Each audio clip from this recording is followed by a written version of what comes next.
We're joined now by Yehuda Kfir, a civil engineer and researcher in the field of underground warfare, something that Hamas has certainly been showing over the course of this war since October 7th, 2023.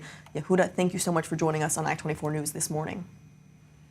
Thank you. Now, also, good morning. Let's begin with the capabilities of Hamas, because they have been waging this war all underground.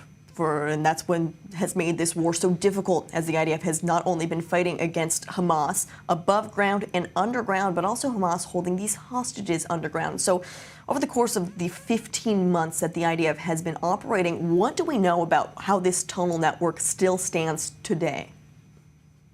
We know that there is still a lot of tunnels that undetected and that the military cannot reach Hamas and his headquarters and his fighters underground. And of course, you mentioned that there are a lot of kidnapped Israelis that is in the tunnels, going in and out of the tunnels to hide in places.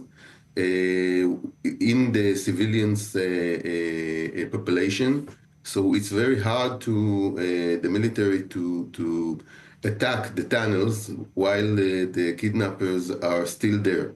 And of course that Hamas is using this ceasefire to dig more and to establish his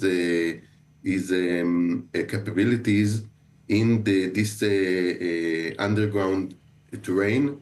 And of course that Israel have to do more to get to this underground world and tunnels in Hamas territories. Yet Israel had already done so much. They'd blown up miles of these tunnel networks, people describing it as the New York subway system all underneath Gaza, a territory that is quite small. Also, just to remind our viewers, but the extent of these tunnels, even after all of the demolition that Israel had done inside Gaza, you're stating that still these tunnel networks remain and Hamas is able to use them throughout the Gaza Strip? Of course, there is a lot of tunnels that the Israeli military success to eliminate, but you have to remind that that there's a lot of tunnels, something like 800 kilometers of tunnels in a very complex underground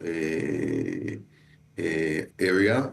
So it's very hard to get to the tunnels and to attack them and to eliminate them.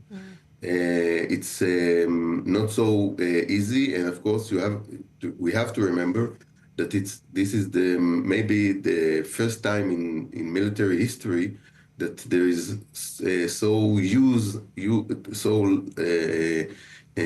lot of use in the underground warfare, and it's a new kind of warfare for especially Western army like the Israeli army. And of course that we have to radically change the way that the Israeli army is functioning through the subterranean area, so it can have success in controlling the tunnels and all that is in the tunnels. And it's very hard because there is not enough technology to do it and to do it right. And it will be the challenge of the future conflict, how to how to control the subterranean area in a way that can really affect the outcome of the war. Also in Gaza, of course, and also in Lebanon. Oh. And this is a real challenge. And I think that the Israeli army is the first to try to take over the underground war in a war, and it's not an easy task. Well, so what lessons has the Israeli army then learned over this underground warfare that if the ceasefire does go, or the ceasefire does collapse, they have to go back into this fighting? What lessons have they learned to then continue with the fighting on the underground level? First of all, we learned that the underground war is not only for Hamas terrorists. In Han Yunis, for example, the military take advantage of the tunnels, and soldier gets in the tunnels to fight underground and also on the ground together to get the most successful operation and to get defeat the Hamas.